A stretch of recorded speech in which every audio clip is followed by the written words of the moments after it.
बानायफेराखै।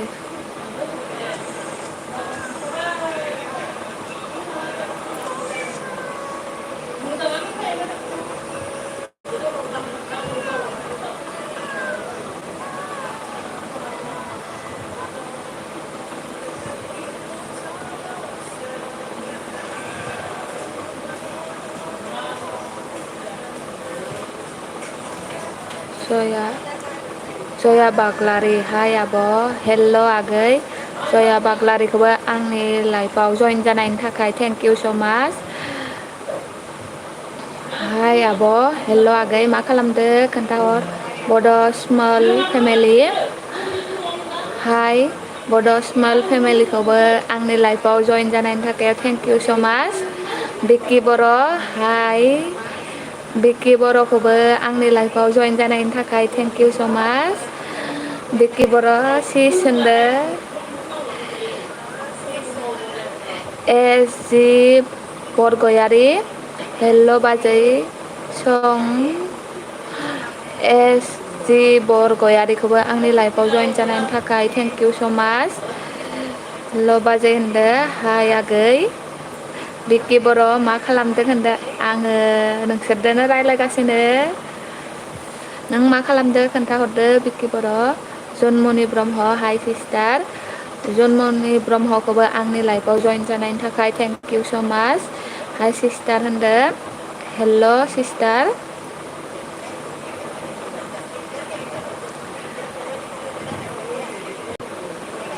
सोर सोर मा खालामदों खोन्थाहरदो गासैबो। जन्मनि ब्रह्म मा खबर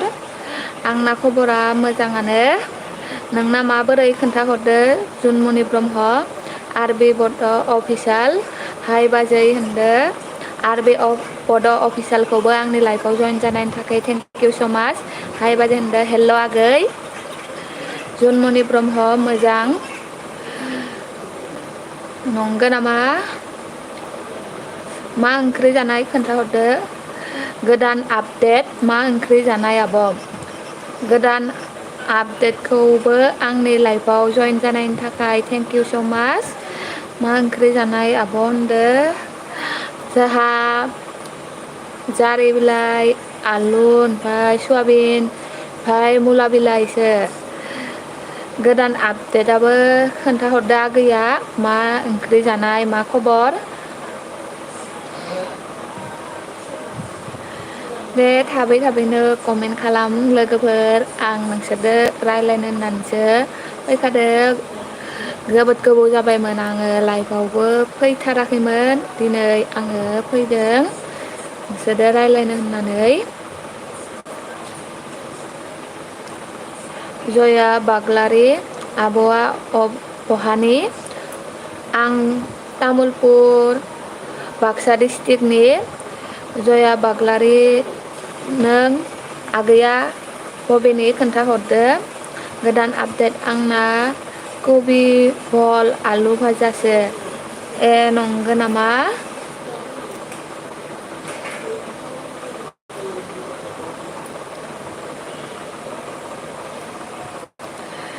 खबरा माबोरै गासैयाबो खोन्थाहरदो सोरनि सोरनि खबरा माबोरै।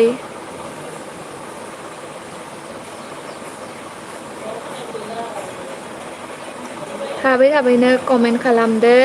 लोगोफोर गासैबो।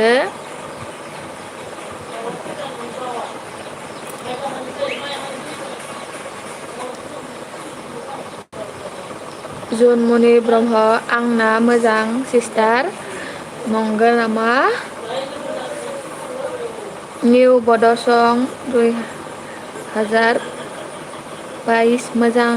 खबर आब'। निउ बड' संखौबो आंनि लाइफआव जइन जानायनि थाखाय थेंक इउ स' माच।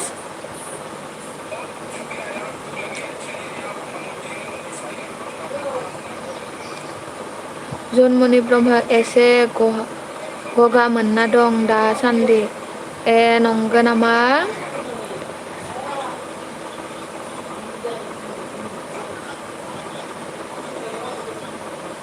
सोर मा खालामदो खोन्थाहरदो प्लिज थाबैनो कमेन्ट खालामदो लोगोफोर निउ बड'स सं लाभ इउ आब' होनदो thank you same to U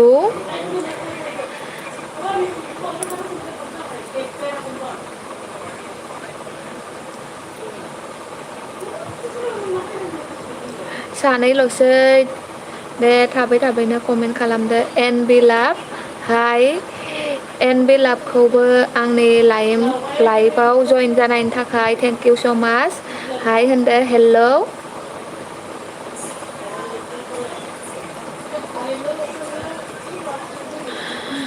दे गासैबो थाबैनो कमेन्ट खालामदो लोगोफोर जुनमनि ब्रह्म मा ओंख्रि जानाय सिस्टार जाहा जारि आलु ओमफ्राय सयाबिन ओमफ्राय मुला बिलाइ सासेल'सै आंनि लाइफ स्ट्रिमाव सासेल'सै दे थाबैनो कमेन्ट खालामदो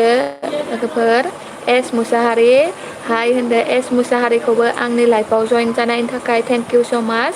हाय होनदो हेल' एस मुसाहारि आंहा दासो जेबो नङा खिफिपादुरा आंबो बारा गोबाव जाखायाखै सि डि मेक्स अफिसियेल हेल' होनदो सि डि मेक्स अफिसियेलखौबो आंनि लाइफआव जइन जानायनि थाखाय थेंक इउ स' माच हेल' होनदो हाय जया बाग्लारि भाखा काटापारानि आब' डिस्ट्रिक्ट अदालगुरि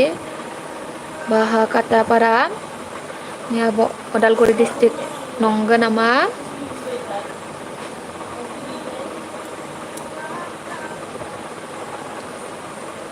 आब' खबरा माबोरै दं सि डि मेक्स अफिसियेल आंना खबरा मोजाङानो दासान्दि मोजाङैनो दं दे सोर नायबाय दं थाबैनो कमेन्ट खालामदो गासैबो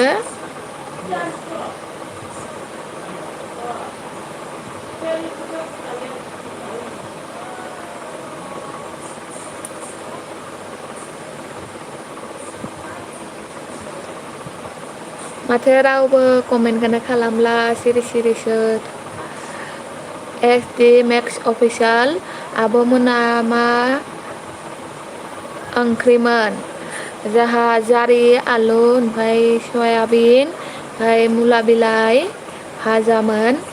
एस मुसाहारि आं दा फैफिनगोन दै ओंखारथ'नोसै एस मुसाहारिखौबो आंनि लाइफआव दान्दिसे सम जइन जानायनि थाखाय थेंक इउ स' माच दे होमबालाय आगै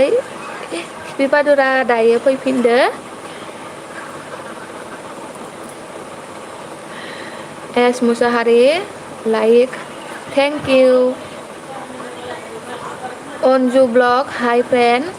अनजु ब्लगखौबो आंनि लाइफआव जइन जानायनि थाखाय थेंक इउ स' माच हाय फ्रेन्ड होनदो हेल' फ्रेन्ड गासैबो आंनि लाइफखौ नायनानै लाइक खालामदो लोगोफोर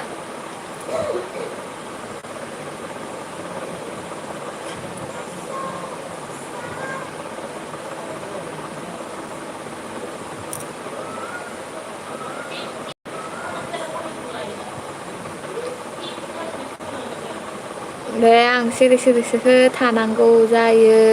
थाबैनो कमेन्ट खालाम लोगोफोर Anju blog like thank you Anju ब्लगखौ आंनि लाइफखौ लाइक होनायनि थाखाय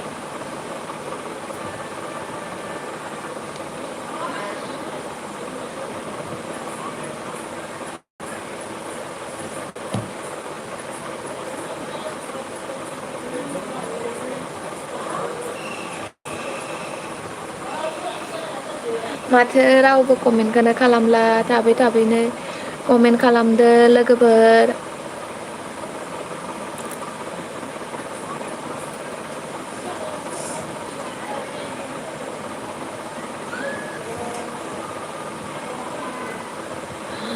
साब SD Max Official like thank U CD Max Officialखौ आंनि लाइभखौ लाइक होनायनि थाखाय थेंक इउ।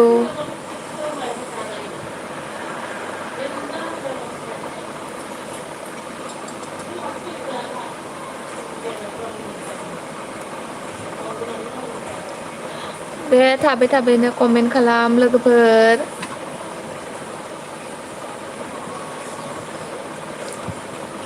माथो रावबो कमेन्टखौनो खालामला।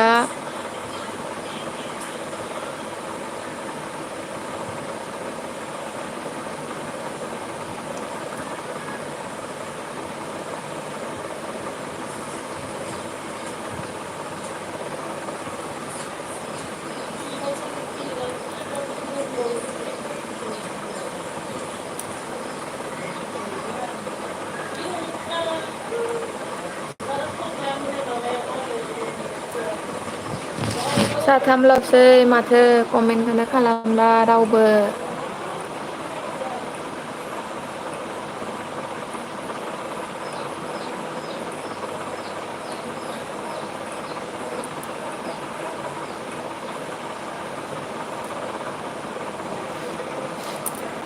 सानैल'सो दे थाबै थाबैनो कमेन्ट हरदो लोगोफोर।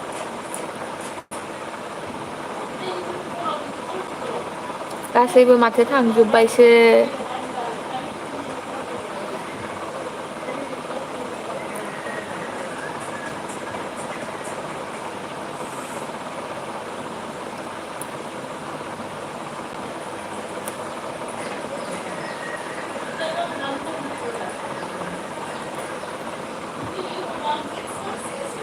आंना मबाइला चार्ज गैलालै आब'। CD Max Official नंगौ नामा आगै?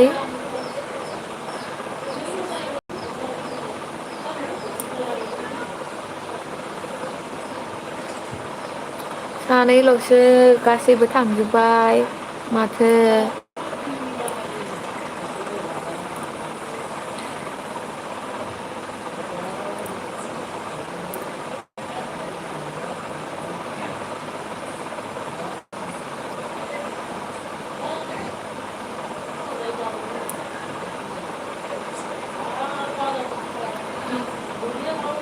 लस DRY हाय आब' मा खबर? लस DRY खौबो आंनि लाइफआव जइन जानायनि थाखाय थेंक इउ स' माच। हाय आब' मा खबर होनदो? हेल' आगै आंना खबरा मोजाङानो।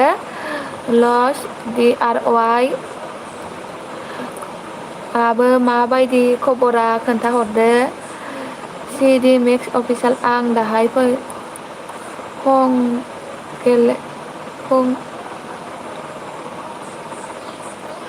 आं दायो पाबजि गेलेदोंमोन। नंगौ नामा CD Max Official आगै?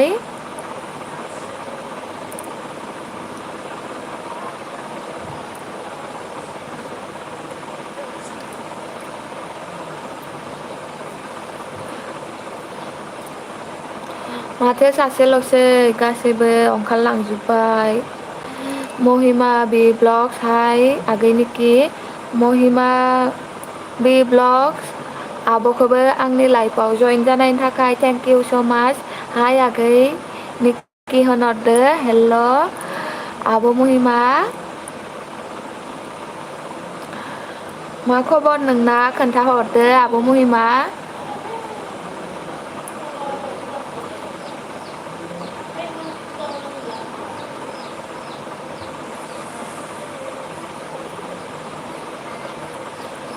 CD Max Official नंगौ आब' बिनि थाखायनो चार्ज जोबदों।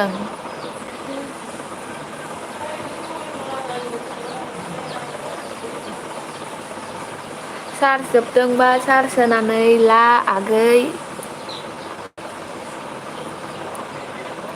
माथो सानैल'सै रावबो थाया नामा आंनि लाइफआव गासैबो खारलांजोबोसो माथो। महिमा बि ब्लग्स मोजां आगै सना खबरा नोंहालाय आगै आंनाबो खबरा मोजाङानो आब' महिमा मा ओंख्रि जानाय खोन्थाहरदो साब्रै फैलायबाय माथो रावबो कमेन्टखौनो हरा थाब थाबनो कमेन्ट खालाम होमबासो आङो रायज्लायनो हागोन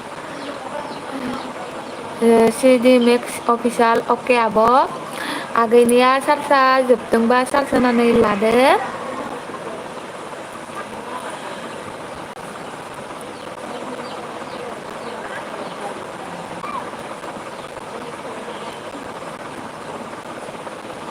महिमा बि ब्लग्स ओंख्रिया मैथा बांगाल नासोमोन आगै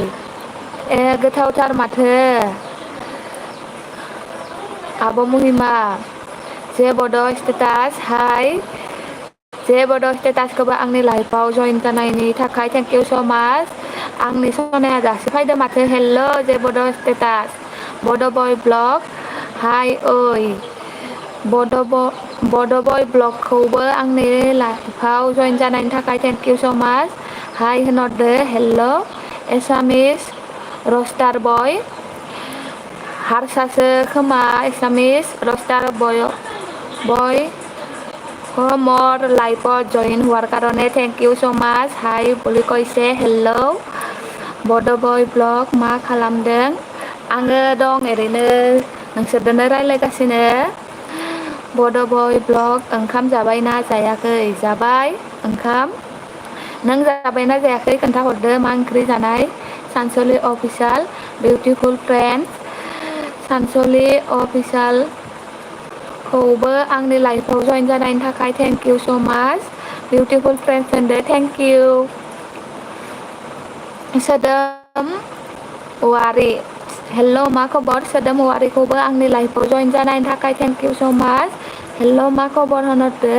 हाय आंना खबरा मोजाङानो नोंनिया माबोरै खोन्थाहरदो गासैबो आंनि लाइफखौ नायनानै लाइक होदो फ्रेन्डफोर लोगोफोर गाइसमोन जे बड' स्टेटासआ मा जाखो माथो कमेन्टखौनो हरला सोदोम औवारि आंहाबो मोजाङानो दे नंगौ नामा महिमा बि ब्लग आं लाइक होबाय आगै महिमा आब'खौ थेंक इउ स' माच लाइक होनायनि थाखाय सानसुलि अफिसियेल माहानि फ्रेन्ड ना आङो तामुलपुर बाक्सा डिस्ट्रिक्टनि नों बहानि खोन्थाहरदो सानसुलि अफिसियेल এছামিছ ৰষ্টাৰ বয় কি কৰিছা মই এনে বহি আছোঁ তুমি কি কৰিছা কৈ দিবা কমেণ্টত তোমালোকৰ লগত কথা পাতি আছোঁ মই जे बड' स्टेटास उन्दुनो ओंखारबाय दं आं नंगौ नामा हराव उन्दुवाखै नामालै मा खालामनायमोन जे बड' स्टेटास सनाया खोन्थाहरदो एसामिस रस्टार बय নাই এনেই চেম হয় নেকি তুমিও এনে আছা নেকি কি চব্জি খাইছিলা খবৰ কেনেকুৱা এছামিছ ৰষ্টাৰ বয় কমেণ্টত কৈ দিবা सानसुलि अफिसियेल आं चिरांनि फ्रेन्ड नंगौ नामा सानसुलि अफिसियेल नोंना खबरा माबोरै खोन्थाहरदो फ्रेन्ड एसामिस रस्टार बय কি চব্জি খাইছা খবৰ কেনেকুৱা কৈ দিবা महिमा बि ब्लग पूजा नायखादों बे जे बड' स्टेटासआ बे जे बड' स्टेटासआ मानोबा उन्दुनो ओंखारसोदोनो मालाय जे बड' स्टेटासआ हराव उन्दुवाखै खोमा जिहेबदो हरसेया रायलायदो खोमा जे बड' स्टेटासआ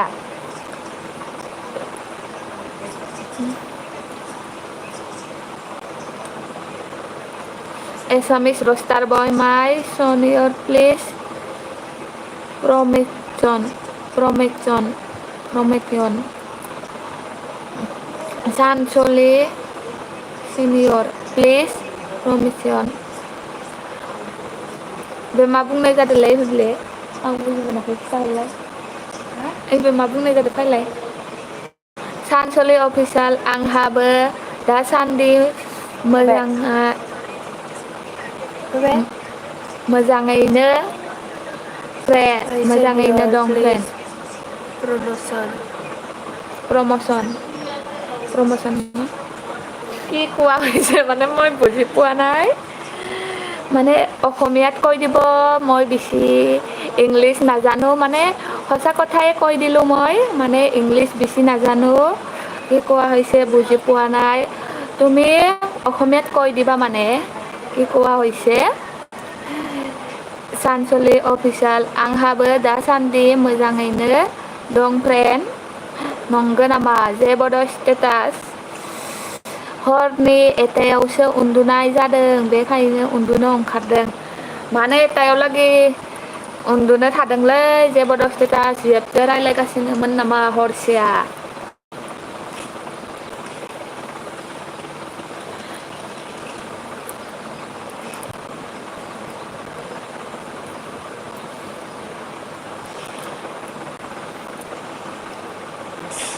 सानसलि अफिसियेल लाइक होबाय फ्रेन्ड थेंक इउ स' माच सानसलि अफिसियेलखौ लाइक होनायनि थाखाय सोदोमावारि आंनि भिडिअ नायना नाया लोगो आंना बे साननैसो आङो रावनिबो भिडिअ नायथाराखैमोन मानोना आंना रिसार्जआनो जोबना दङमोन मबाइला बेखायनो आङो नायथाराखैमोन मैयासो रिसार्ज सोदों ओमफ्राय दासान्दि आङो नायगासिनो भिडिअफोरखौ नोंनिखौ नायनाय जायाखैबो जानो हानाय जेबोद स्टेटास नेटपेक नेनानै सना जिउ नंगौ नामा नेटपेकसो नेदोंना जियबदो रायज्लायगासिनो जेबोद स्टेटास साबा दोङो दे थाबै थाबैनो कमेन्ट खालामदो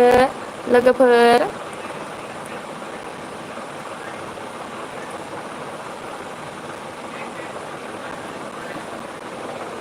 रिसार्ज जोबनानै आंहा बहुद गोबाव जाबायमोन लाइफआवबो फैनो हायाखैमोन रावनिबो भिडिअबो नायनो हायाखै मैयासो रिसार्ज सोनानै लाबोदों बेखायनो भिडिअबो नायनायानो थांथाराखै फ्रेन्डफोर गाज्रि दामोन आं दिनैनिफ्रायसो गासैनिबो भिडिअ नायनाय सुरु खालामदो महिमा भि ब्लग दं आगै नायगासिनो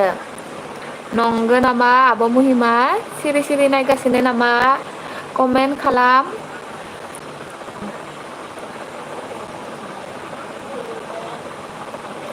साबा दङ दे थाबै थाबैनो कमेन्ट खालाम এছামিছ রোস্টার বয় এইটো ইউটিউবে দিছে নেকি তুমি কি দি আছা মানে কমেণ্ট কৰি জনাব মানে মই বেছি বুজি পোৱা নাই আৰু তোমাৰ কমেণ্টবিলাক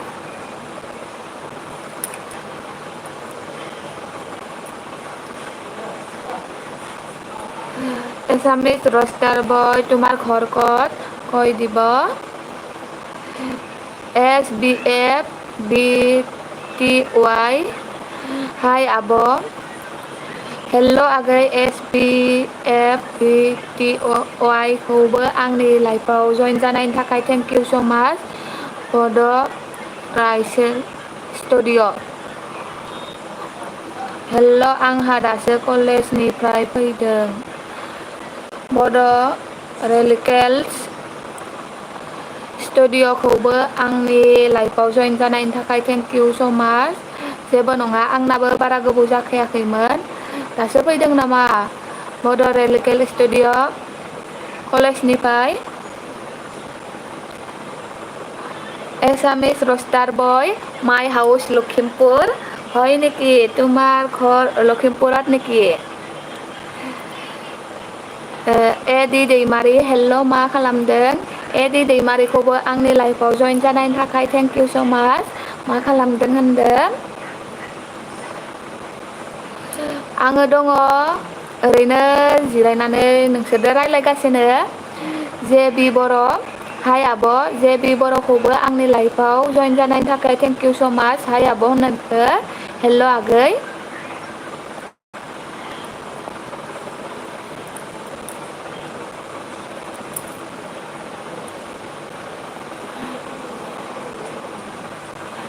एसामिस रस्टार बय अ बाय नाइस ভিডিঅ' বাই এছামিজ ৰষ্টাৰ বয়ক অলপ সময় মোৰ লাইফত জইন হোৱাৰ কাৰণে thank you so' much bye তেতিয়াহ'লে আকৌ মোৰ লাইফত জইন হ'ব বুলি আশা কৰিছোঁ নেক্সট টাইমত মোৰ लाइफआव जइन হ'ব বুলি आशा কৰিলোঁ जेबि बर' मा ओंख्रि जाखो आब' सना जोंहा जारि ओमफ्राय आलु सयाबिन ओमफ्राय मुला बिलाइसोमोन आगै नोंसा मा ओंख्रिमोन खोन्थाहरदो एडि दैमारि हेभ इउ इटेन माने ओंखाम जानायखौ सोंनाय जादों न आं ओंखाम जाखांबाय एडि दैमारि सिस एडि दैमारि नों जाखांबायना जाखाङाखै खोन्थाहरदो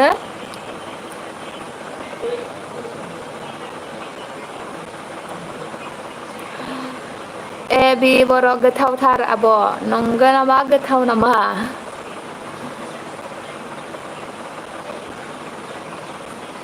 बड'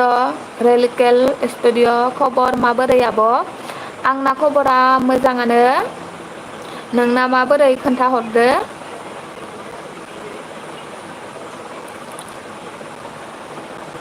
बड' रेलिकेल स्टुडिअ आं खाम जानो आब' दासो कलेजनिफ्राय मोनफैदो आब' ए नंगौ नामा दे होमबालाय जाग्रोदो ओंखामखौ बड' रेलिकेल आगैया ओंखामखौ जाग्रोदो जेबि बर' जोंहा दालि आरो आलु भाजासो आब' ए नंगौ नामा जेबि बर'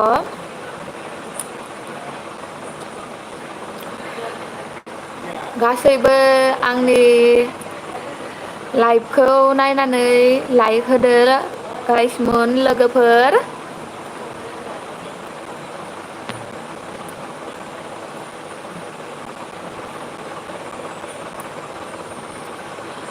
बड' रेलिकेल स्टुडिअ अके एड दैमारि आइ एड औ जाबाय नामा आं बारा इंलिस रोङालै बर'आव लिरनानै हरदो आं माने बारा रोङा एड दैमारि येस जाबाय नामा मा ओंख्रि जानाय एड दैमारि खोन्थाहरदो जेबि बर' बाय बाय आब' आं फुटबल गेलेनो थांनोसै बाय आब' जेबि बर'खौबो दान्दिसे सम आंनि लाइफआव जइन जानायनि थाखाय थेंक इउ स' माच दे होमबालाय बाय बाय फुटबल गेलेहैनोबा गेलेहैदो आगै एड दैमारि औ जाबाय आब' सना दासो जादों बर' लिरनानै हर आं माने बारा इंलिस रोङा नालाय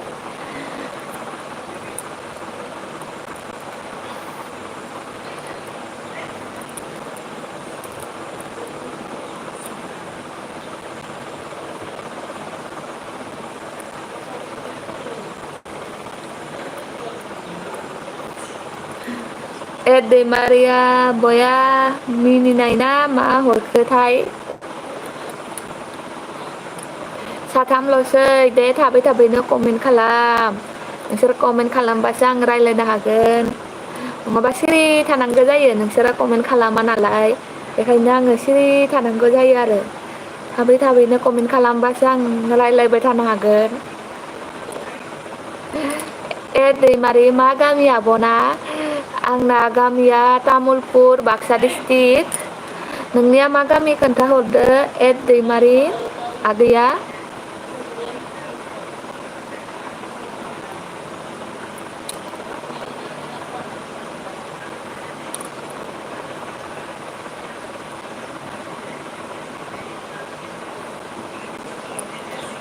सानैल'सै आंनि लाइफआव माथो गासैबो सिरि सिरि खारलांजोबो रायलायनायानो जाया नामा आंना बेखायनो गाज्रिसो मोनो खोमा गासैबो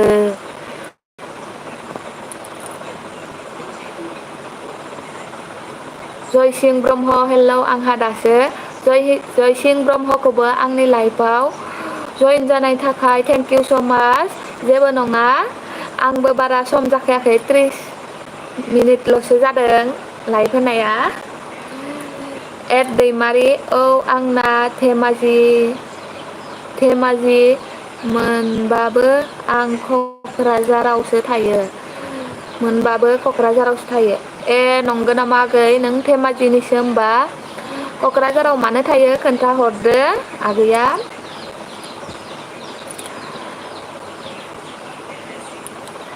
सानैल'सै माथो दे थाबै थाबैनो कमेन्ट खालामदो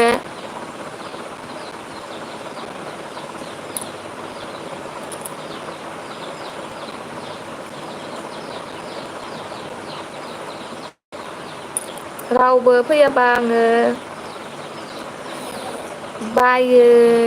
रायलायबाय थानो बोरै रायलायबाय थागोन कमेन्ट हराबा रावबो दैमारि क'क्राझाराव आं फरायनो आब' नंगौ नामा आगै दैमारि आगैया मा फरायबाय थादों खोन्थाहरदो अननानै जयसिं ब्रह्म मा ओंख्रि जायामोन जोंहा जारि ओमफ्राय आलु सयाबिन ओमफ्राय मुला बिलाइ भाजासोमोन नों मा ओंख्रि जाखो खोन्थाहरदो जयसिं ब्रह्म फ्रेन्डआ साथाम जालायबाय आर बि बड' अफिसियेल हाय आब' हेल' आगै आर बि बड' सरि आंहा गोरोन्थि जादोंमोन फरायनाया आर बड' अफिसियेल हाय आब' आर बड' अफिसियेलखौबो आंनि लाइफआव जयेन जानायनि थाखाय थेंक इउ स' माच हाय आब' होनहरदो हेल' आगै जे बड' स्टेटास आंहा रावबो जिएफ गैया नोंखौ थगायनाय बाय नंगौ नामा गैयासो जागोन ओरैनोसो बुङो सेंग्राफोरा जिएफ थानानैबो दोनखायो दैमारि आं दा BA थार्डआव एडमिसन लादोंमोन नंगौ नामा आगै first same BA first same नामा आगै आर बड' अफिसियेल मा ओंख्रि जाखो आब' जाहा जारि आलु ओमफ्राय सयाबिन ओमफ्राय मुला बिलाइ भाजा नोंस्रा मा ओंख्रि जाखो आर बड' अफिसियेल खोन्थाहरदो जोंहा आलु सयाबिन फान्थावसो नंगौ नामा मा खालामबाय थादों फ्रेन्डआ जयसिं ब्रह्म खोन्थाहरदो फ्रेन्ड मा खालामबाय थादो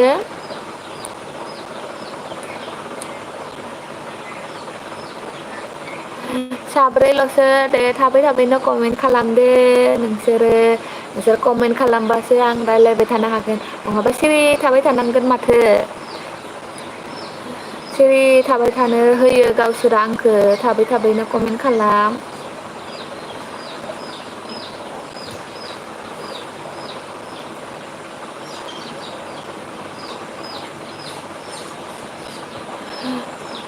आर बड' अफिसियेल पानिलावजों सयाबिन ओमफ्राय मुला बिलाइ आलुजों भाजा नंगौ नामा आगैया मा खालामदो खोन्थाहरदो आर बड' अफिसियेल आगैया मा खालामदों जयसिं ब्रह्म दं ओरैनो उन्दुना नंगौ नामा जे बड' स्टेटास खानाय दारि सिननोनो फैसा गैला आं बायदि सेंग्राखौलाय बहा मोजां मोननो सिख्लाफोरालाय नंगौ नामा थानाबो गैया होनदों फैसा थानाबो गैया होनफ्लादों थगायदोंसो दैमारि आब' मोसाना देखायलाय दे नायनि आयु आं मोसानो रोङालै आं मोसाबा नोंसोर गासिबो खारगोनसो आं मोसानोनो रोङा आर बड' अफिसियेल दं उन्दुना आब' ए नंगौ नामा आगै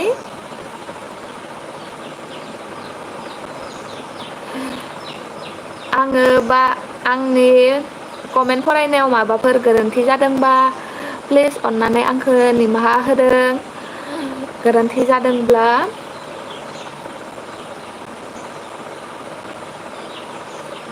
साबा दोङो आर बड' अफिसियेल मा खबर आब' आंना खबरा मोजाङानो नोंना माबोरै खोन्थाहरदो आर बड' अफिसियेल आगै खोन्थाहरदो नोंना खबरा माबोरै दैमारि नोंसा सोर सोर न'आव गासै जोंहा गासै साबा जायो जोंहा आं ओमफ्राय आब' माबा सरि आं ओमफ्राय गुमै ओमफ्राय आइ बाबा ओमफ्राय आगै सासे दङ नोंसा खैजन जायो खोन्थाहरदो दैमारि आगै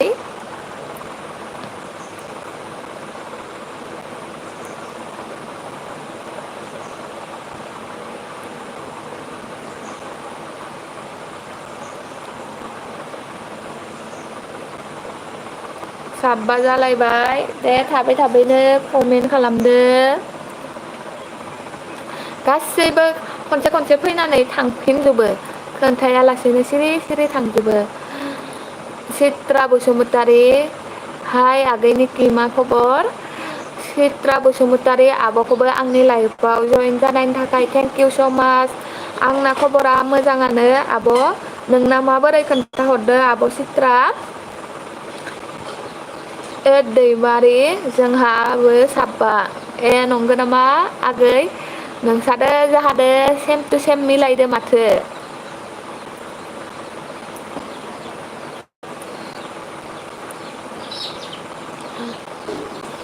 आंनाबो मोजां नंगौ नामा आब' चित्रा मा ओंख्रि जानाय खोन्थाहरदो आब' चित्रा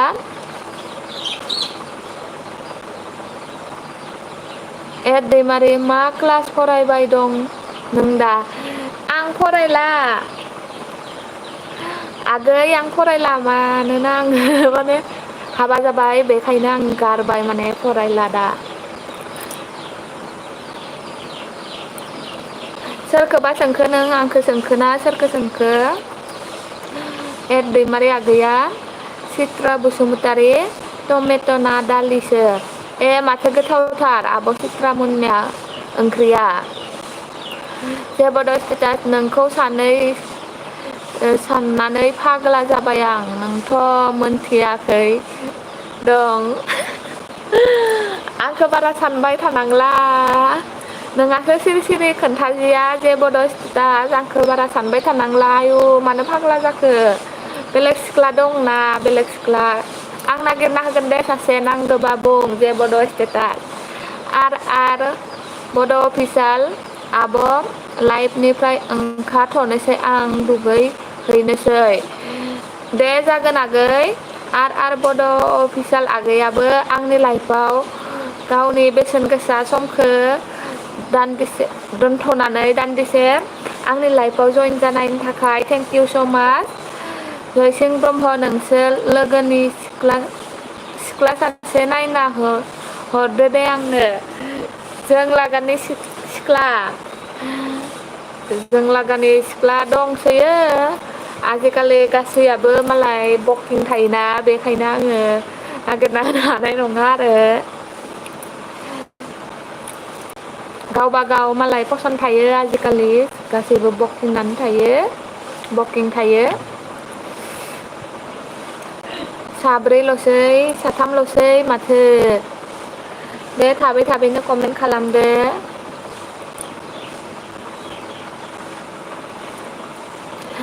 आं बुंनोनो रोङा बेखायनोसो खारजोबो नामा गासैबो सिरि सिरि खारजोबो माथो दसे समल' फैयो ओमफ्राय आरो थांफिनो खोन्थानानै थांनांगो जोबोद दुखु मोनो गोसोआव दसे फैनानै थांफिनब्ला खोन्थायालासेनो थांफिनब्ला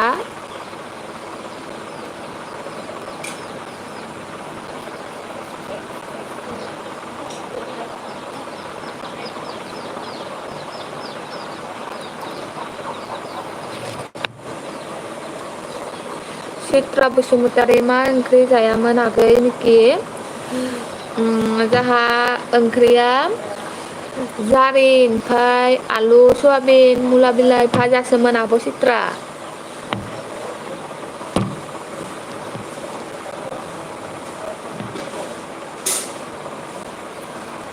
माथो गासैबो थांफिनजोबोसो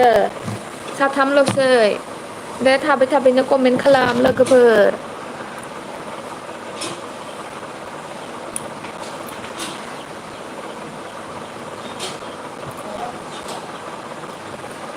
दैमारि मोनसे बाथ्रा मानसि माखासे दैमारि मोनसे बाथ्रा मासि माखा मोनो गोसो थोलायोलै बायदेव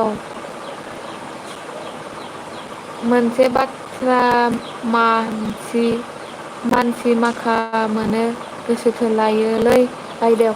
मा बुंखो दैमारि आगैया माने आं बुजिजिया आरो फिन खेबसे लिरफिनदो कमेन्टखौ आं बुजियाखै आगै जाय आंनि लाइभखौ नायबाय थादों नायनानै गासैबो आंनि लाइभखौ लाइक होलायदो लोगोफोर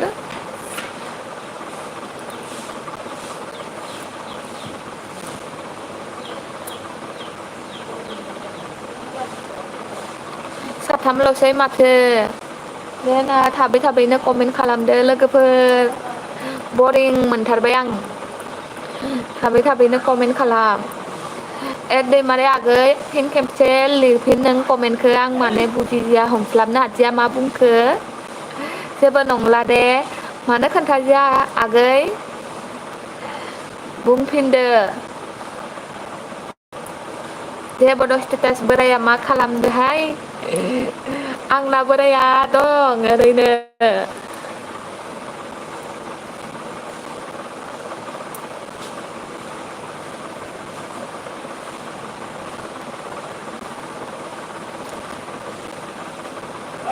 साथामल'सै माथो गासैबो नायनानै सिरियैनो दं माथो रावबो कमेन्टखौनो खालामला थाबैनो कमेन्ट खालामदो गासैबो दैमारि दे बोरायखौ लिंहरलाय नायनि बोराया फैदो बोरायखौ देखायनांगोन नामा देखायनि र' नायनो मा नायनो बिदि होबाय र' मोसौ बोनाय बायदि नै बोराया जाहा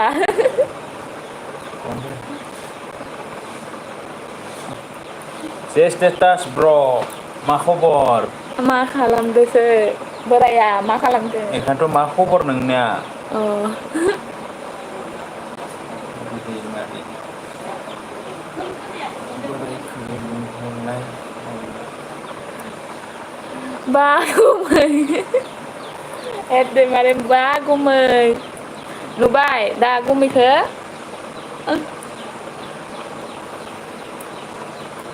साथामल'सै दे ना थाबैनो कमेन्ट खालाम लोगोफोर होमबासो आं रायज्लायनो हागोन ना नङाबा स्रि थानांगौ जायो गावसोरा कमेन्टखौनो खालामा बरिं मोनथारो आङो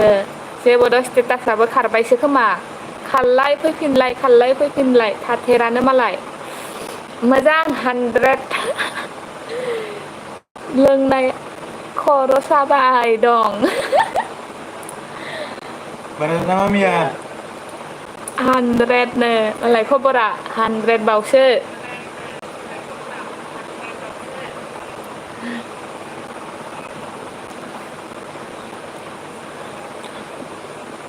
बिक्कि बर' हाय बिक्कि बर' हाय होनहरदो हेल' बिक्कि बर' दैमारि खामानिसो मावदोंमोन नामारा गुमैयालाय खामानि मावदोंमोन माने ओरैनो न'निनो फिसा फेनला खामानि मावबाय दंमोन चित्रा बसुमतारी आगैनिखि आं ओंखारथ'नोसै साहा फुदुंनि दे होमबालाय आब' चित्रा ओंखारथ'नोसैबा नोंनि बेसेन गोसा समखौ दोनथ'नानै आंनि लाइफआव जइन जानायनि थाखाय थेंक इउ स' माच आब' चित्रा साहा फुदुंनि आं दे होमबालाय आब' चित्रा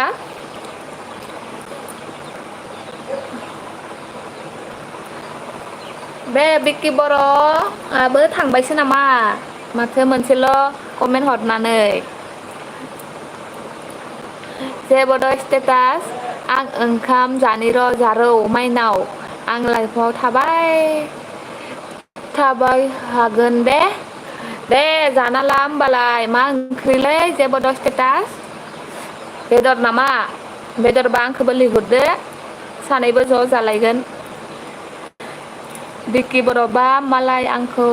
थेंक्सबो होना मालाय होनखांबाय नों सिगाङावनो फैदोंमोन नालाय आं सिगाङावनो होनखांनायखाय होनाखै दे होमबालाय फिन खेबसे बुंफिननोसै बिक्कि बर'खौबो आंनि लाइफआव जइन जानायनि थाखाय थेंक इउ स' माच चित्रा बसुमतारी दे बिक्कि बर' हाय जेबोद स्टेटास मा ओंख्रि बिक्कि बर'आ होनहरदो जेबोद स्टेटासखौ मा ओंख्रि सोंहरदो कमेन्टआव खोन्थाहरदो जेबोद स्टेटासआ एस मुसारि हाय खिफि बादुराया फैलायबाय नामा बिक्कि बर'आ सोर मोनथिदोंना गाइसमोन गुमैयानो आंखौ कमेन्ट हरबाय थादों गावनि मबाइलजों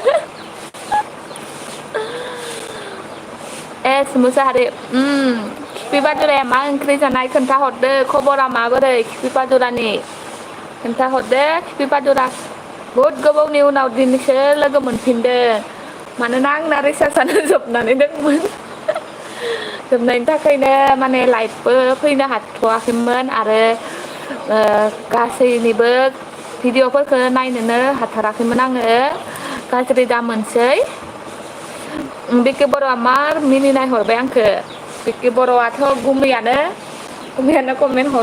हरबाय थादों आंखौ सयजनल'सै दे थाबैनो कमेन्ट हरदो एस मुसाहारि मोजां आंनि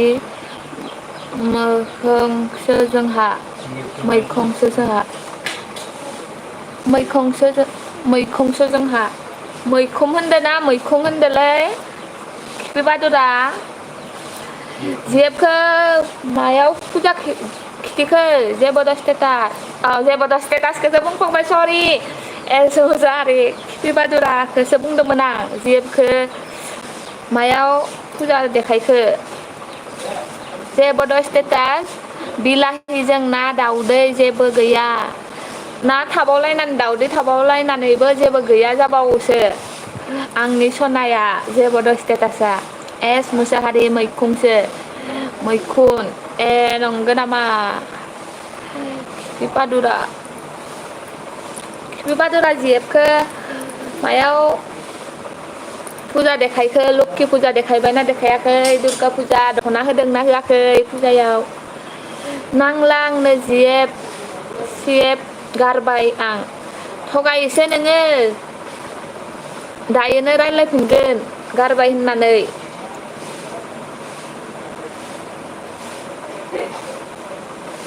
दैमारि फार्स्ट टाइम हाबदोंमोन आं नोंनि लाइफआव दिनैसिम नंगौ नामा थेंक इउ स' माच दैमारि आंनि लाइफआव जइन जानायनि थाखाय बिदिनो नेक्स्ट टाइमावबो नोङो जइन जागोन होननानै आङो मिजिंथिबाय दैमारि आगैखौ जेबोद स्टेटास फाय सानैजों जमा जानि थांगासिनो बाहाय नेबाव मोनहैसिगोन एस मुसाहारि हसा गैमाला गाबथारबाय नंगोना नङाखौसो बुङोलै खिफि बादुराया दायोनो रायज्लायबावनायसो खोनागोन आङो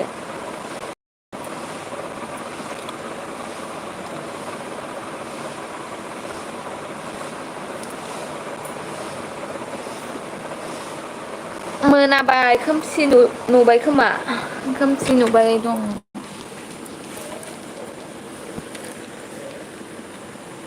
मोनाबायना बेखायनो खोमसि नुदों खोमा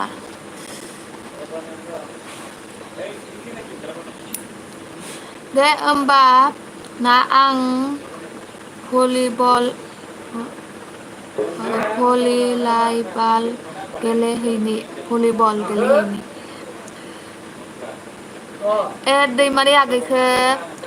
गावनि बेसेन गोसा समखौ दोनथ'नानैबाबो आंनि लाइफआव जइन जानायनि थाखाय थेंक इउ स' माच दे होमबालाय आगै गेलेहैदो भलिबल गेलेनोसैबा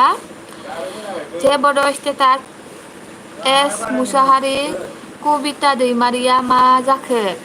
ओइलाय एबारसो ओंखारलायबाय कबिता दैमारि दंनो माथो खिफिबादो आरो आंनि जिबनि नामा कबिता दैमारि नामा एबारसो ओंखारलायबाय थगायनाय आंखौ थगायबायसो थायो बियो जेब गैया होननानै सोंहरदो जेबो स्टेटासा कबिता दैमारिया मा जाखो होननानै एस मुसाहारिखौ खिफिबादुराखो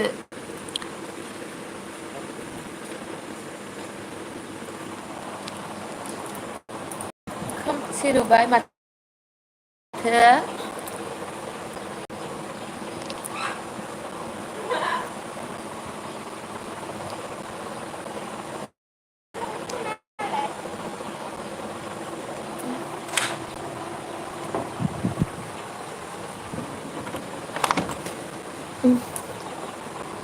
खोमसि नुदों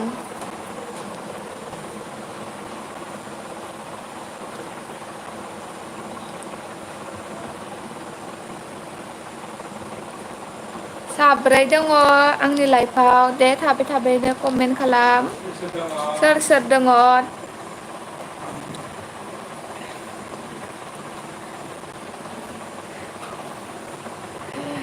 खिफि बादुराया बया थगायबाय थायो दै आंखौ जेब गैया होननानै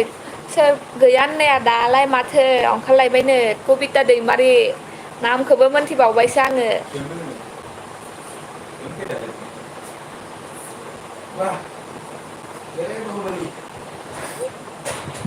साब्रै दङ दे ना थाबै थाबैनो कमेन्ट खालाम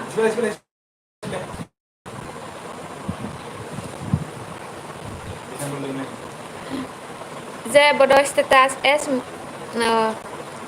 जेबो स्टेटास आं ओंखाम जाबाय दं दसे थाथ' ए नंगौ नामा दे जाग्रो होमबालाय नांथागोन आरो एस मुसाहारि गैलालाय गारबाय नंगौ नामा गारबायना गाराखै थगायोबो जानो हानाय दै खिफि बादुराया खोमसि नुबाय न' खोमसि नुदों ना मादो खोन्थाहरदो जाय जाय दोङो कमेन्ट खालामदो खोन्थाहरदा खोमसि नुदो ना मादो नों थाइगिर लायनो होननायालाय लायला थाइगिर लायनो होननाया थाइगिर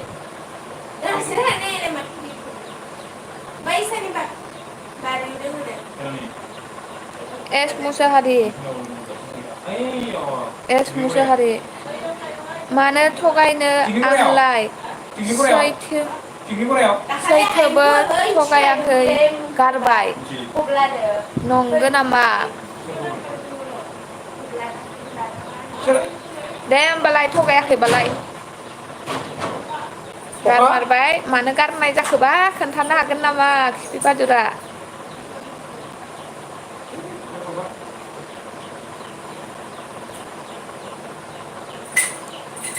एस मुसाहारि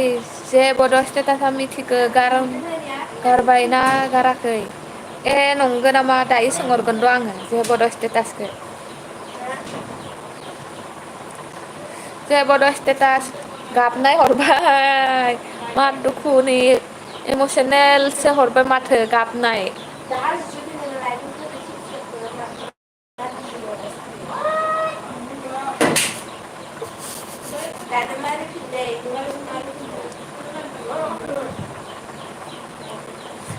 जाय जाय आंनि लाइफआव दङ नायनानै प्लिज लाइक होलांदो गासैबो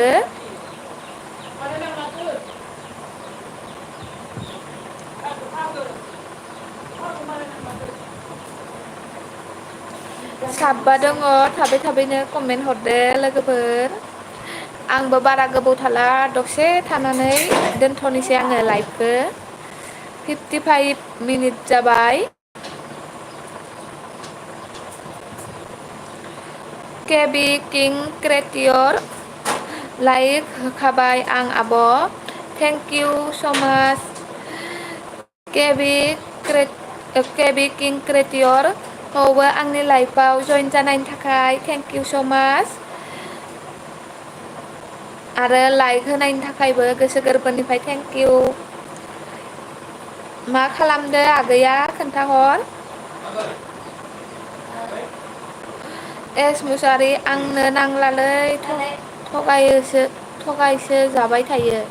नंगो नामा?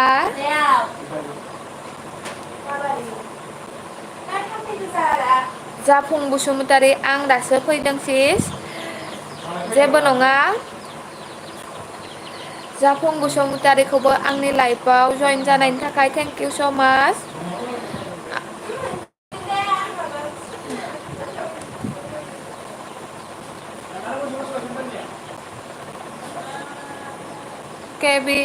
एबि किं क्रिएटर दं फिल्डआव आब'। ए नंगो नामा खेला गेलेदों नामा आगैया खोन्थाहरदो। केबि किं क्रिएटर एस मुसारि सिंगेलैनो थानोसै बिन्दासनो नंगो नामा? खिफि पादुरा बिदिसो जादो मा दुखु मोनबायलै आङो खिफि पादुराखो। एस मुसाहारि खोमसि नुबाय लोगोफोर मोनाबाय बेखायनो नंगौ नानि ना नामि होनखो?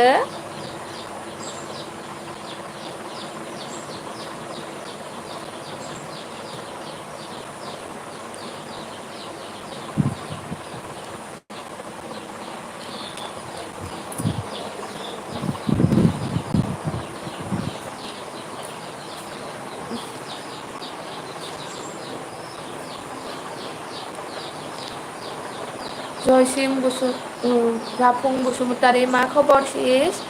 आंना खबरा मोजाङानो नोंना माबोरै जाफुं बसुमतारी खोन्थाहरदो।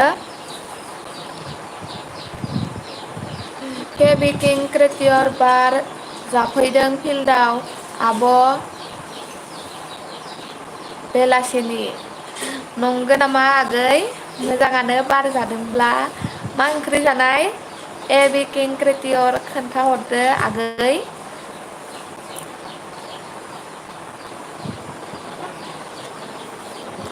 खोमसि नुजोब्बाय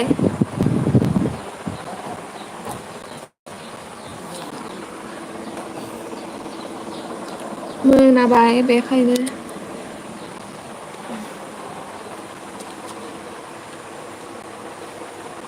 खोमसि नुदो।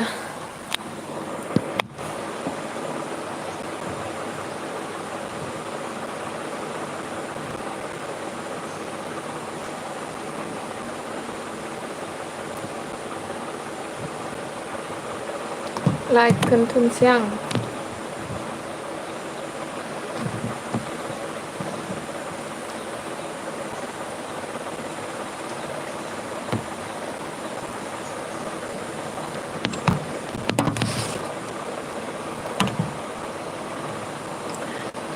नोंसोरदो रायलायबा आङो माने लाइफखौ दोनथ'नोनो बायो रायलायनानै। जाफुं बसुमतारी मोजांथ' आंनाबो नंगो नामा? केबि किं क्रिएटर नाजों मैथासोमोन आब'। माथो गोथावथार माथो आगै।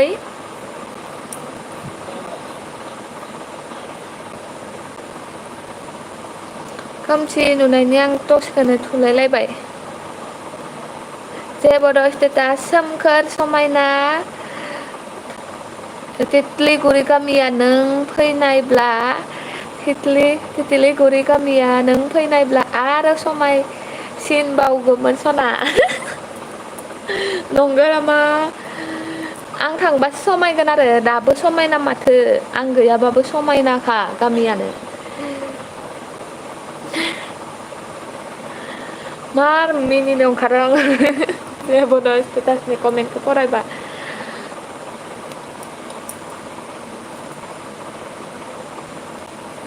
साब्रै दोङो दे थाबै कमेन्ट खालामदो आगैमोन आब'मोन आदामोन फंबायमोन लोगोफोर गासैबो जाफुं बसुमतारी सिस्टार आं गामिया बहानि मोनलाय अन्नानै खोन्था हागोन ना मानो हाया जानो खोन्थानो मानो हाया जानो खोन्थानोसै आंना गामिया तामुलपुर बाक्सा डिस्ट्रिक्टनि नों बहानि जाफुं बसुमतारी खोन्थाहरदो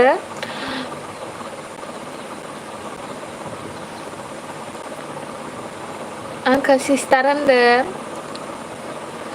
आदासो बुंगोन ना आगैसो बुंगोन आङो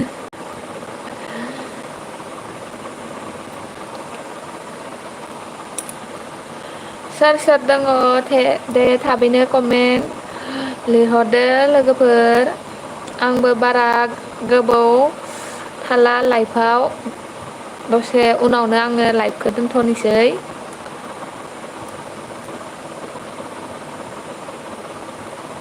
एक घन्टा जाबाय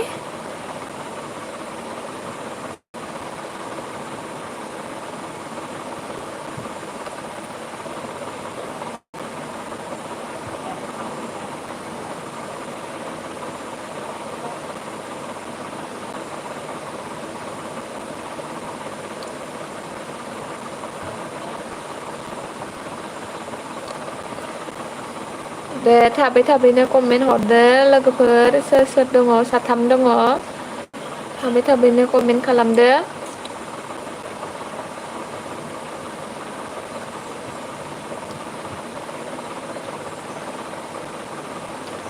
जाफुं बसुमतारी आंबो बाक्सानि गामिया बर' बाजार आंखो आदाखौनो होन दे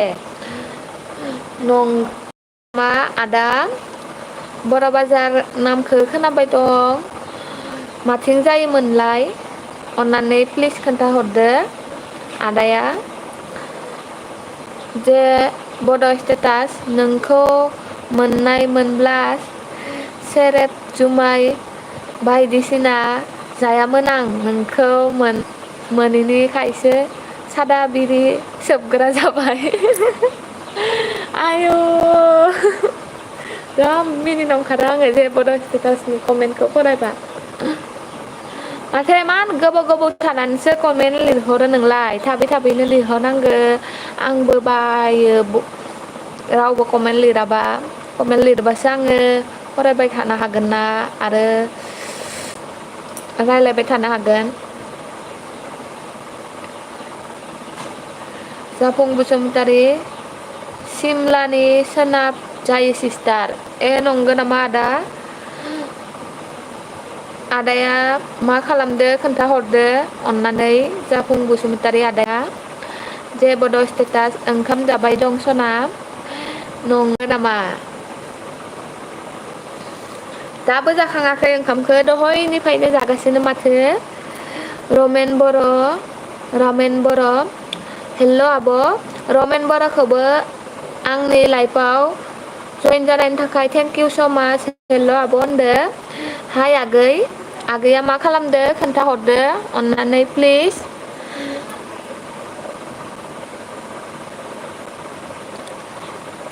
साथाम दङ आंनि लाइफआव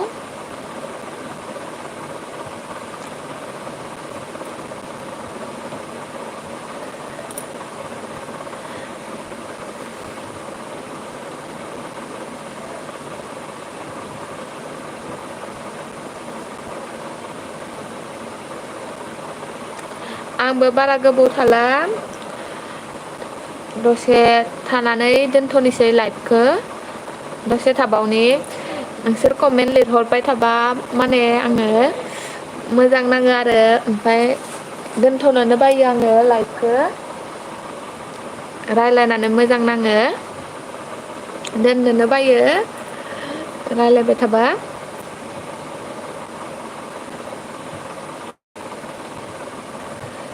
सारि पासतायाव जेबो स्टेटासा होनहरदो सारि पासतायाव दोन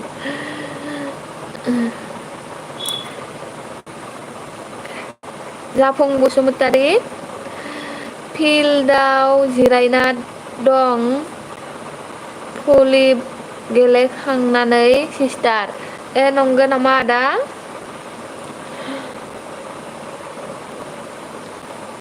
साब्रै दङ आंनि लाइफआव बे थाबैनो कमेन्ट खालामदो लोगोफोर साथामल'सै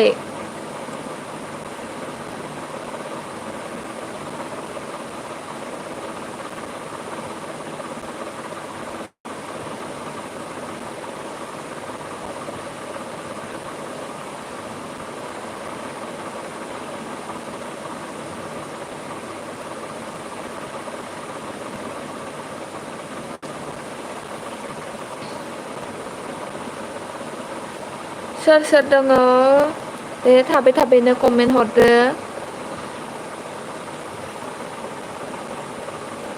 साथामल'सै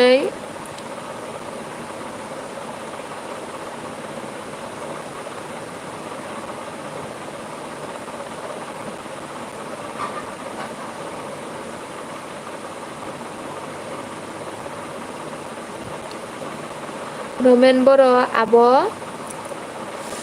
आब' होनहरदो आगैया मा खालामदो खोन्थाहरदो रमेन बर'आ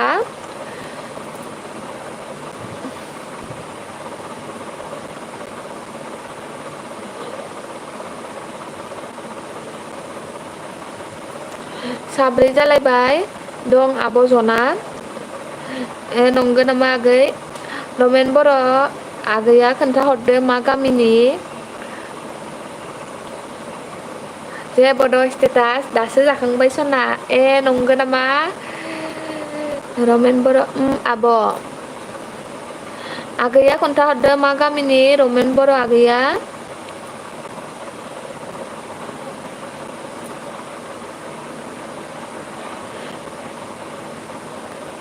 आं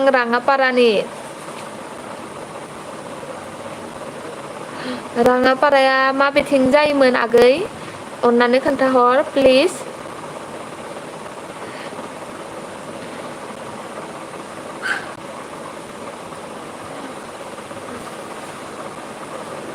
जाफुं बसुमतारी सिस्टार आंनि चेनेलखौबो सापर्ट खालामाखैब्ला खालामना होदो आंबो सिगाङावनो सिस्टारनिखौ खालामखानाय जागोन आदा आङो दायो नायनानै खालामाखैबा खालामगोन नोंनि चेनेलखौ सापर्ट ओमफ्राय आरो दंखायोबो जानो हागौ आं दायो चेक खालामगोन आदा जुदि सापर्ट गैयाबा आं खालामगोन आरो आङो गासैनिखौबो खालामखायो रमेन बर' सनितपुर नंगौ नामा आगै खोन्थानायनि थाखाय थेंक इउ स' माच रमेन बर' आगैखौ जेबो स्टेटास हांमा थाबाय सना नोंनि मोजोमसे अननाय मोनैयाव नंगौ नामा साइरिसो लिरना हरोना मा हरो जेबो स्टेटासा जा मिनिनो ओंखारो आं बेनि कमेन्टखौ फरायबा वेलकाम आब' सना रमेन बर'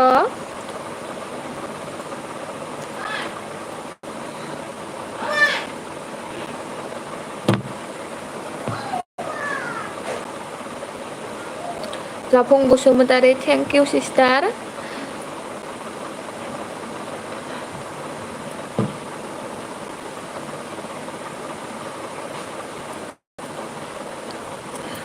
दसे उनाव आङो दोनथ'नोसै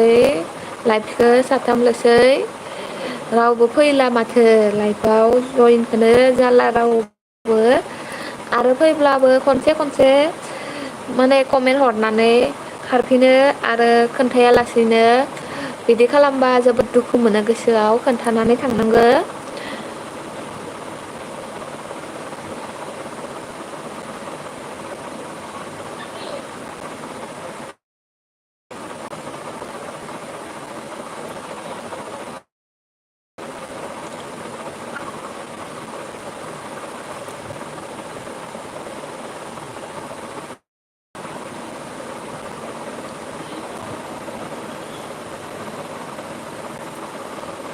साथामल'सै रावबो कमेन्टखौनो खालामला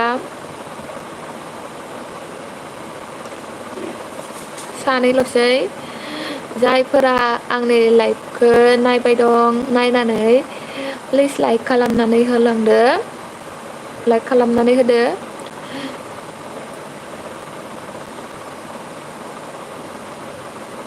सानैल'सै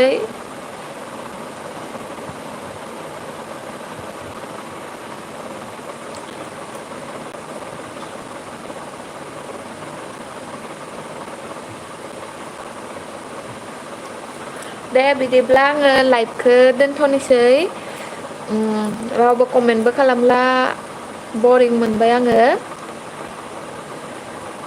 आं दं दै आब' रमेन बर' नंगौ नामा आगै मानो सिरि सिरि दं माने कमेन्ट खालाम रावबो कमेन्ट खालामाबा बरिं मोनो नालाय बेखायनो आङो खोन्थादो जेबो स्टेटास माबा लायनो थाइगिर जेबो स्टेटास आं मोनथिगौ आंहा जेबो गैया आरो आंहा महराबो गैया आंनि अननाया नोंनि थाखाय थोजासे नङा आरो अननायजों गांनाय उखैनाय सुफुंजोबनो हाया आयु जा मोजां सायरिसो लिरना हरबाय माथो जेबो स्टेटासआ मोजां नांदो दै सायरिखौ जेबो स्टेटास रमेन बारा आब' नायगासिनो आब'खौनो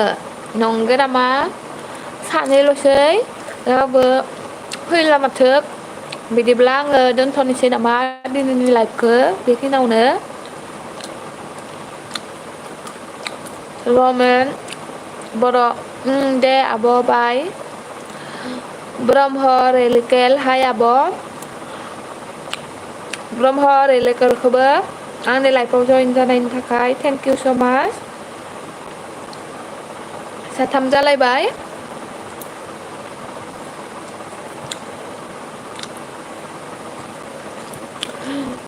थाबैनो कमेन्ट खालामबा माने रायलायनानै मोजां नाङो आरो नोंसोरजों रायलायबा आङो लाइभखौ दोनथ'नोनो बायो माने रायलायनो होननानैसो फैखायो नालाय बेखायनो ब्रह्म रेलिकेल मा जादों आब' मा जादों आब' आङो पकरि जादों नै पकरि जेबो स्टेटास गेदिंगौ सोरगिदिङाव सोरां दं नोंनि अननायाव सना सोरगिदिङाव सोरां दं नोंनि अननायाव सना जा मोजां साइनि लिरना हरो माथो जेबो स्टेटासआ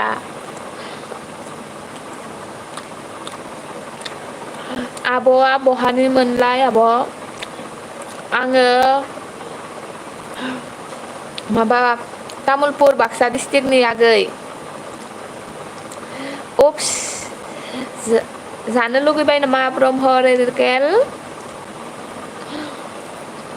नै नोंसोरखौ देखाय पकरि जादों आङो रमेन बर' जानो लुगैदोंलै आब' आंनोबो दौना हर आब' आंनोबो नै अ थेंक इउ आब' खोन्थानायनि थाखाय वेलकाम आगै रमेन ब्रह्म रेलिकेल औलै आब'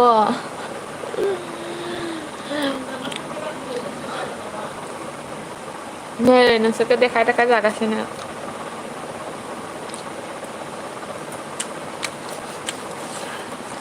आब' सना रमेन बर' आब' सना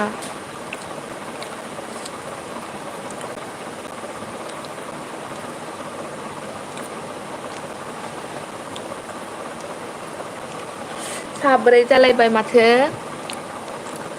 दसे रायलायबावनोसै रायलायबा माथो दोननोनो बायो लाइभखौ दसे रायलायनानै दोननोसै आङो लाइभखौ साब्रै दङ आंनि लाइफआव दे थाबैनो कमेन्ट हरदो लोगोफोर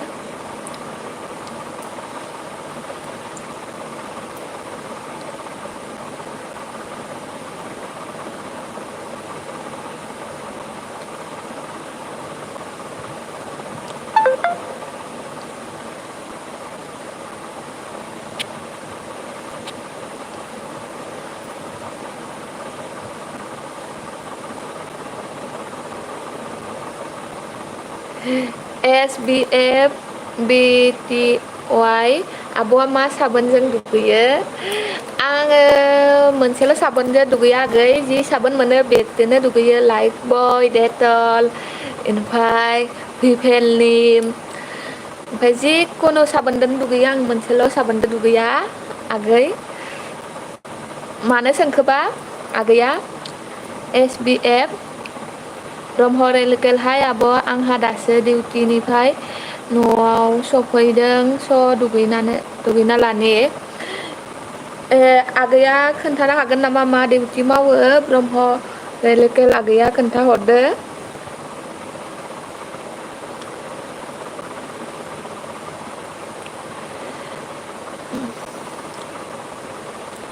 जाय जाय आंनि लाइभखौ नायबाय दं प्लिज लाइक खालामनानै होदो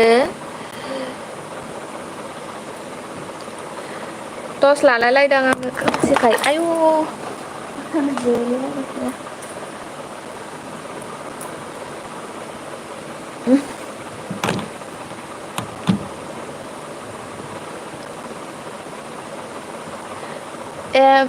MK स्टेटास हाय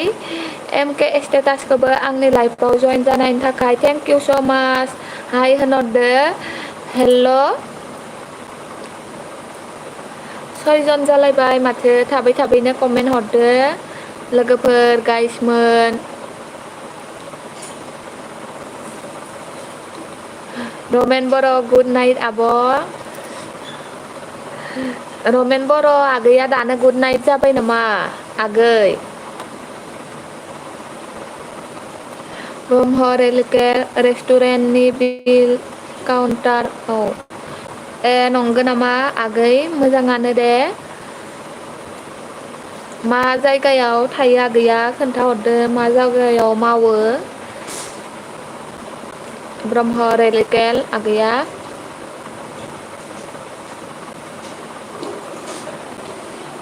ब्रह्म रेलकेल बेंगालुर नंगौ नामा आगै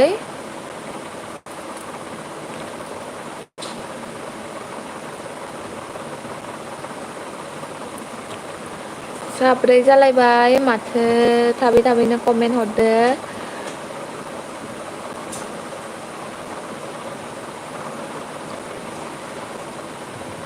औ बाय आब' ब्रह्म रेलकेल आगैखौबो गावनि बेसेन गोसा समखौ दोनथ'नानैब्लाबो आंनि लाइफआव दान्दिसे सम जइन जानायनि थाखाय गोसो गोरबोनिफ्राय थेंक इउ स' माच फिन खेबसे लाइभ होबोला जइन जागोन होननानै आं मिजिंथिबाय दे होमबालाय ब्रह्म रेलकेल आगै दुगैना लादो नोङो बाय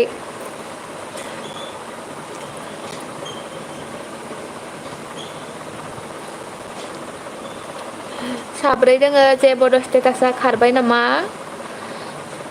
मा दङ प्लिज कमेन्टआव खोन्थाहरदो आब'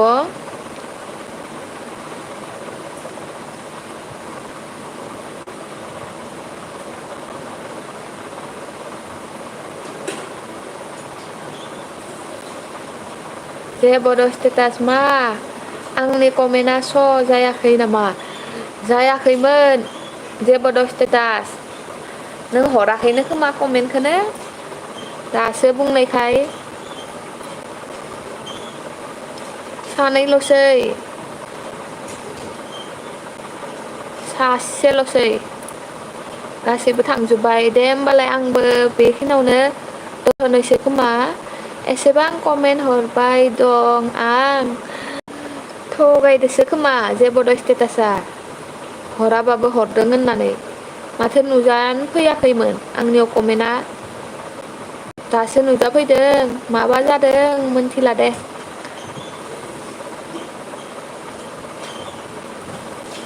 साथाम दोङो दे थाबैनो कमेन्ट हरदो नङाबा आं दोनथ'नोसै दिनैनि लाइभखौ बेखिनियावनो SBF BTY दे आब' बाय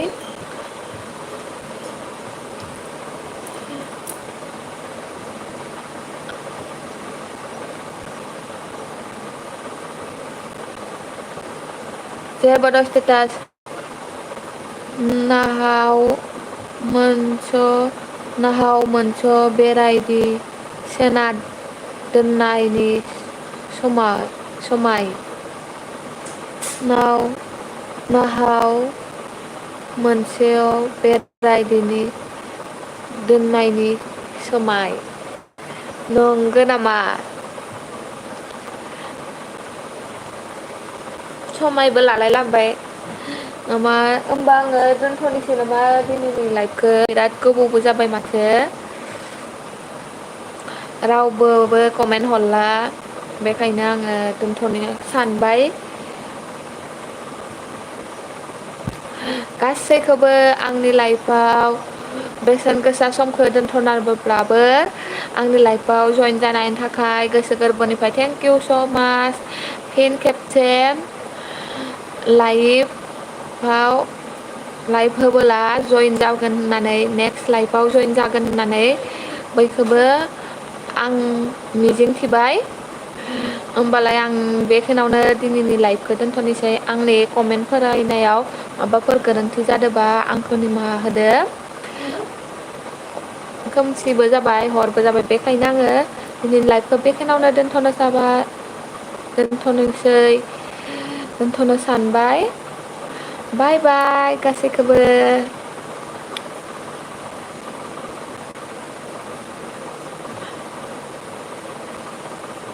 गासैबो बाय बाय होनहरदो बाय बाय